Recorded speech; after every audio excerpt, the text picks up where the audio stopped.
কেউ কি দেখেছ তাকে? চঞ্চলা হরিণীর মতো ছুটে বেড়ানো সেই মেয়েটিকে। সকাল দুপুর রাত্রি ছুটত সে অবিরত।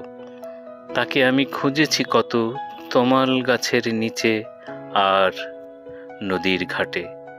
সে এক গ্রাম্য বালিকা, শাড়ি পরত একটু উঁচু করে হাঁটুর নিচে, পা দুটো রাঙানো আলতা রঙে, লাল টুকটুকে পা দুটো তার।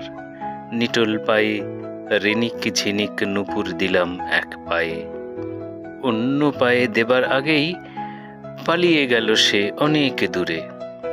দেখেছ কি তোমরা অন্বেষাকে? ভ্রমর কালো চোখ দুটিতে জমেছিল অনেক কথা। শুনতে পাচ্ছ তোমরা? শুনতে পাচ্ছ? ওই শোনা যায় নুপুরের নিক্কণ আওয়াজ, প্রতিধ্বনি তুলছে ওই।